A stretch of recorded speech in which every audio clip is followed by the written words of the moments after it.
Hi everyone, welcome back to our channel B two easy. And आज हम discuss करने वाले हैं break the code fear series में अरे का next problem that is majority elements.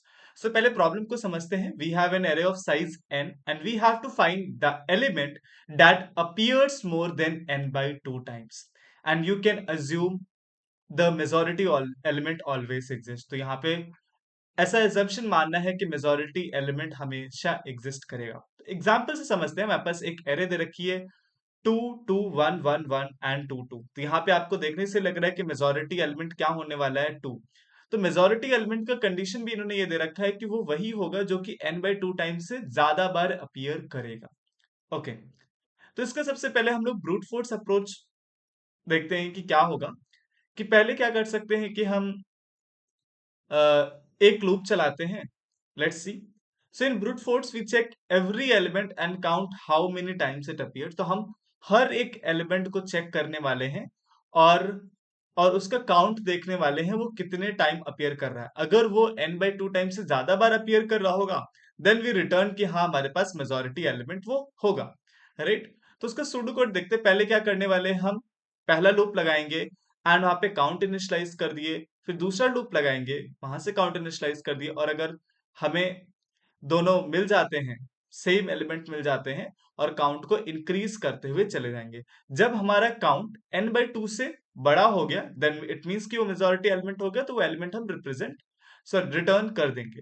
Otherwise हम -1 return करेंगे। बट यहाँ पे -1 रिटर्न करने की भी कोई जरूरत नहीं थी, क्योंकि हमें एजम्पशन दे रखा है कि हमेशा ही मेजॉरिटी एलिमेंट एग्जिस्ट करेगा। इसका नेक्स्ट बेटर अप्रोच ये हो सकता है कि हम हैश मैप का यूज करें और हैश मैप में उसकी फ्रीक्वेंसीज को स्टोर करा लें। राइट, अच्छा, ब्रूट फोर्स का जो टाइम कॉम्प्लेक्सिटी था वो ऑर्डर ऑफ एन स्क्वायर था, और यहां पर कोई भी स्पेस कॉम्प्लेक्सिटी नहीं लग रही थी। स्पेस कॉम्प्लेक्सिटी ऑर्डर ऑफ 1 में ही हो जा रहा था। राइट, हैश मैप का जब हम स्टोर करेंगे उसमें सारे एलिमेंट्स की हम फ्रीक्वेंसीज को स्टोर करा देंगे। बट यहाँ पर प्रॉब्लम क्या आ रही है हैश मैप के साथ, कि यहाँ पे हमें एक order of N space complex, time complexity तो ऑर्डर ऑफ एन ही रहेगी, बट स्पेस कॉम्प्लेक्सिटी भी हमारी एक जुड़ जाएगी ऑर्डर ऑफ एन की, क्योंकि हम एन साइज का मैप बनाएंगे। जितने भी एलिमेंट्स होंगे उनका साइज, तो मैप बनाने के लिए, तो वहां पे एक स्पेस कॉम्प्लेक्सिटी भी एक्स्ट्रा आ जा रही है। तो क्या हम इस प्रॉब्लम को order of n time complexity और order of one space complexity में सॉल्व कर सकते हैं? जी हाँ, बिल्कुल कर सकते हैं। एक बहुत ही फेमस एल्गोरिदम है जिसे हम मोर्स वोटिंग एल्गोरिदम कहते हैं। एंड वो क्या करता है, वो स्पेशली वोटिंग वाले क्वेश्चंस के लिए ही बनाई गई है, जिसमें कि आइडिया उसका कुछ इस तरीके से रहता है कि हम एक पहले कैंडिडेट को स्टार्ट करेंगे और एक काउंट को इनिशियलाइज करेंगे, और हम हर बार जब वही सेम कैंडिडेट अगर हमको मिलता गया तो हम उस काउंट को इंक्रीज करते जाएंगे, और जहां पर हमें वो कैंडिडेट कोई दूसरा मिला तो वहां पे वो काउंट को हम डिक्रीज कर देंगे। इससे क्या हुआ, पेयर वाइज कैंसिलेशन करते जा रहे हैं, कि अगर हमें कैंडिडेट से मिल रहा है तो उसकी तो काउंटिंग बढ़ती रहेगी, अगर हमें जैसे दूसरा कोई कैंडिडेट मिल गया तो वही काउंट को डिक्रीज कर देंगे।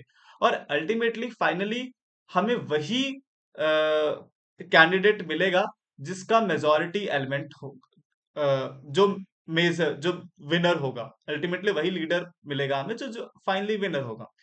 ठीक है, तो यहाँ पर वही है कि हमने कैंडिडेट और काउंट का एक वेरिएबल बना लिया है। काउंट को अगर 0 हो गया तो हम उस टाइम एक नया कैंडिडेट चूज कर लेंगे। अगर 0 नहीं है, अगर वो नम्स जो है वो कैंडिडेट के बराबर है, और हम काउंट को इंक्रीज करते जाएंगे।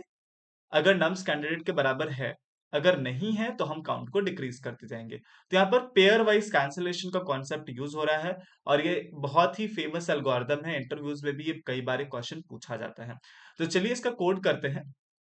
तो सबसे पहले हमको एक वेरिएबल डिफाइन करना है इंट काउंट, जिसको हम 0 से इनिशियलाइज कर रहे हैं, और दूसरा वेरिएबल बना रहे हैं कैंडिडेट, जिसको भी हम लोग 0 से ही इनिशियलाइज कर रहे हैं। राइट, नेक्स्ट अब हमें क्या करना है कि हमें एरे में ट्रैवर्स करना है और चेक एरे में ट्रैवर्स करेंगे। एंड अगर हमारे पास काउंट क्या था, अगर काउंट 0 हो गया तो हमारे पास न्यू कैंडिडेट को चूज करना है। ठीक है, तो हमारे पास जो कैंडिडेट हो जाएगा, कैंडिडेट हमारा नम हो जाएगा। राइट, अदरवाइज वैसे, और अगर जो नंबर है वो कैंडिडेट के बराबर ही है देन हम उस टाइम क्या करते चले जाएंगे, काउंट को इंक्रीज कर देंगे। ठीक है। और अगर हमें कोई दूसरा कैंडिडेट मिल जाता है तो उस समय हम क्या करेंगे, काउंट को डिक्रीज कर देंगे। राइट। एंड फाइनली हम कैंडिडेट को रिटर्न कर देंगे। ये पेयर वाइज कैंसिलेशन का कॉन्सेप्ट यहाँ पे यूज हो रहा है, इसको एक बार समझाते हैं। जैसे आपके पास यहाँ पे 3 है, आपने काउंट अभी 0 ही था, 3 आपका कैंडिडेट बन गया। अब नेक्स्ट जो है ये 2 के इक्वल नहीं है, राइट। अभी 2 के इक्वल नहीं है।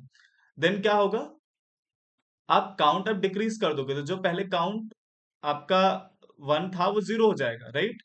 जो काउंट अगर आप नहीं है तो यहाँ पे 0 था तो वो -1 हो जाएगा। ठीक है। फिर आप देखोगे वो उसके इक्वल नहीं है। फिर आप अगर आपको सेम जैसे इस वाले एग्जांपल में देखो, 2 2 1 1 1 2 2 है, इससे अच्छे समझ में आएगा। आपका काउंट 0 था, स्टार्टिंग में काउंट 0 है, कैंडिडेट आपका क्या हो गया, 2 हो गया। ठीक है। फिर नेक्स्ट जो नंबर है वो कैंडिडेट, नेक्स्ट आपका नंबर क्या है, 2 है, वो कैंडिडेट के बराबर हुआ, आपने इंक्रीज कर दिया काउंट, काउंट आपका बढ़ के कितना हो गया, 1 हो गया, राइट। ठीक है। और नहीं, काउंट यहाँ पे स्टार्टिंग से ही बढ़ेगा ना, अगर नंबर ही कैंडिडेट के बराबर है तो काउंट क्यों नहीं, तो यहाँ पर पहुंचने पे काउंट आपका क्या हो जाएगा, 2 हो जाएगा। फिर अगर आपको नेक्स्ट एलिमेंट मिल गया तो इसको आप क्या कर दोगे, एक काउंट डिक्रीज कर दोगे, तो आपका काउंट कितना हो गया, 1। फिर 1 मिल गया, फिर काउंट डिक्रीज होकर कितना हो जाएगा, 0। ठीक है। अब तो पूरा कैंसिल ही हो गया ना, ये पहले 2 जीत रहा था, अब ये 1 घट गया।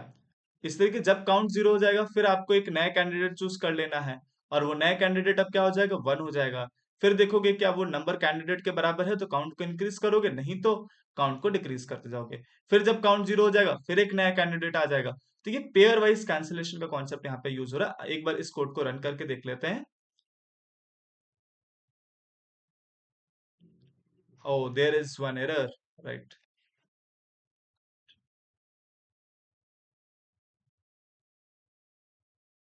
दोनों टेस्ट केसेस पास हो गए हैं। तो आई होप आपको ये मोड्स वोटिंग एल्गोरिदम समझ में आया होगा। और हमारे पास पहला ब्रूट फोर्स अप्रोच भी हमने डिस्कस किया, सूडो कोड से कैसे कर सकते हैं। वहां पे दिक्कत क्या थी कि हमें 2 लूप लगाना पड़ रहा है, नेस्टेड लूप, तो ऑर्डर ऑफ n स्क्वायर हो जा रहा है। स्पेस कॉम्प्लेक्सिटी वहां पे भी ऑर्डर ऑफ n है, बट जब हम हैश मैप कर रहे हैं, हैश मैप का यूज कर रहे हैं, तो वहां पर भी order of n time complexity तो हो जा रही है, बट एक एक्स्ट्रा स्पेस कॉम्प्लेक्सिटी आ जा रही है जो कि ऑर्डर ऑफ n में आ रही है। बट इस एल्गोरिदम से, मूड्स वोटिंग एल्गोरिदम से क्या हो रहा है कि हमारे पास टाइम कॉम्प्लेक्सिटी भी ऑर्डर ऑफ n है और हमें स्पेस कॉम्प्लेक्सिटी भी ऑर्डर ऑफ 1 मिल रही है। I hope you like the video. If you like the video please like share comment and subscribe to YouTube channel B2Easy। Thank you.